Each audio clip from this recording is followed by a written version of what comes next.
The internal problem is, how do you deal with tragedy and malevolence? And you can say, well, I'm not prepared. It's like, yeah, fair enough. Unsurprising, especially if you were overprotected as a child. It's not a good idea to overprotect your kids, because the snakes are going to come into the garden no matter what you do. And so then you, instead of trying to keep the damn snakes away, what you do is you arm your child with something that can help them chop them into pieces and make the world out of them. So that the trick for human thriving in the face of suffering and malevolence is strength, not protection. It's a completely different idea. We also know this clinically. We know, for example, that if you treat people with exposure therapy for agoraphobia, which is, roughly speaking, the fear of chaos, I would say, the fear of everything, you don't make them less afraid. You make them braver. It's not the same thing. Because with an agoraphobic, see, what happens to them is the fall. They never conceptualize death and suffering. They're naive, right? It never enters the theater of their imagination, and it's because they're protected from it. But then something happens. This often happens to women in their 40s, because they're the people most likely to develop agoraphobia.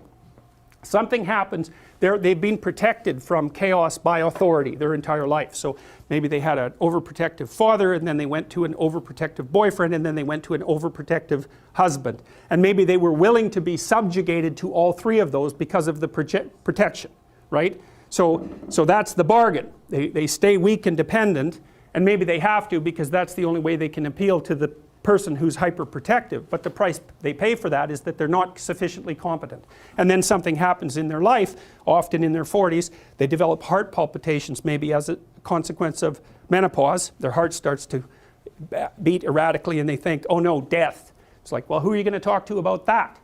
Right? There's no protection from authority for that. Or maybe their friend gets divorced, or maybe their sister dies, or something like that. It brings up the specter of mortality, and maybe the specter of malevolence and mortality, and it brings it up in a way that authority, recourse to authority, cannot solve.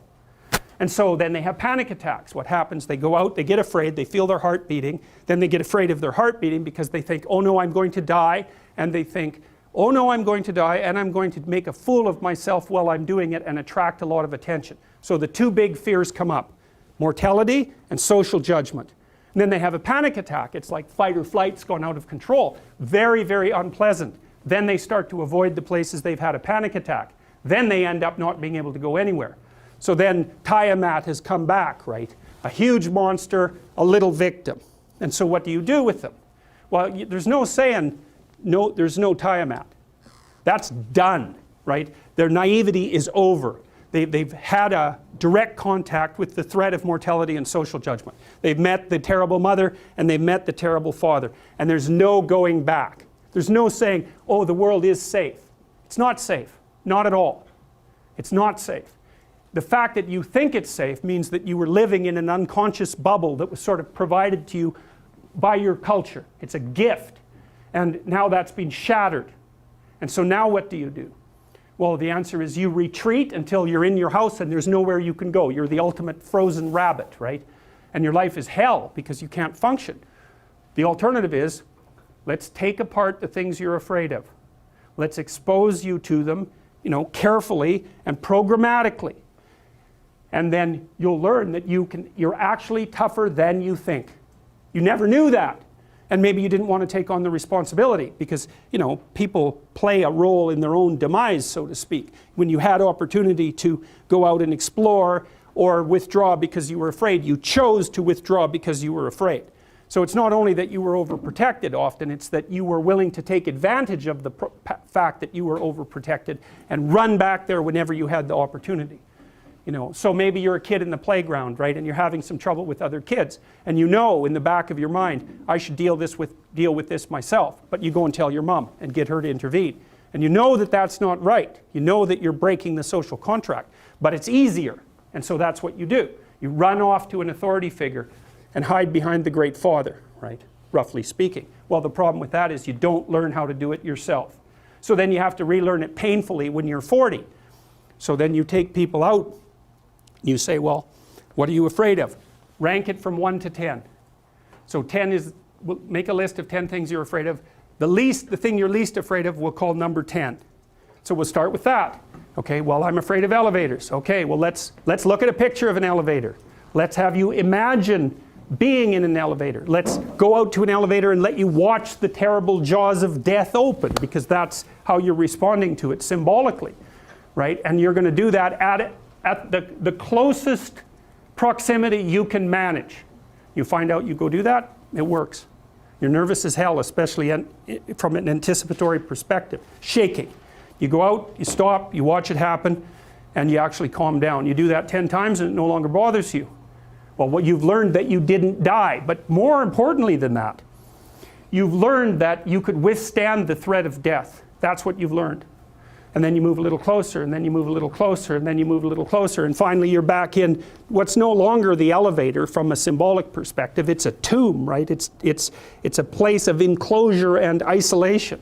And you learn, turns out I can withstand that. And then you're much more together, much more confident.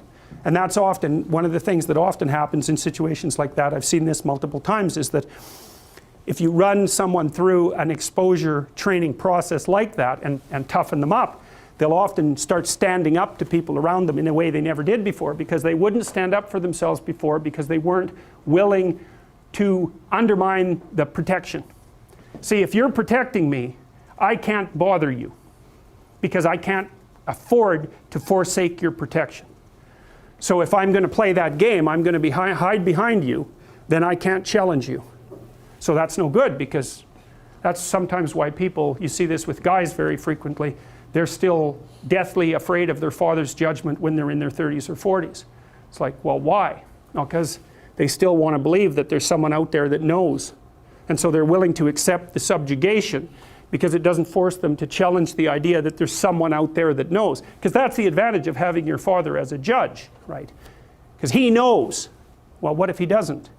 What if no one knows any better than you? Well, that's a rough thing. You don't, until you realize that, you're not an adult, right? That's really technically the point of realization of adulthood, is that no one actually knows what you should do more than you do.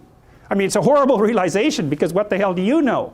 It's a terrible realization, and people will often pick slavery, permanent slavery, to the spirit of the great father, let's say, over that realization, and it's completely understandable. But the problem with it is that there's more to you than you think, and so if you continue to hide behind that figure, then you never have a chance to understand that there's more to you than you think, far more to you than you think. Maybe there's enough to you so that you can actually withstand the threat of mortality without collapsing. Maybe even withstand the threat of malevolence without collapsing.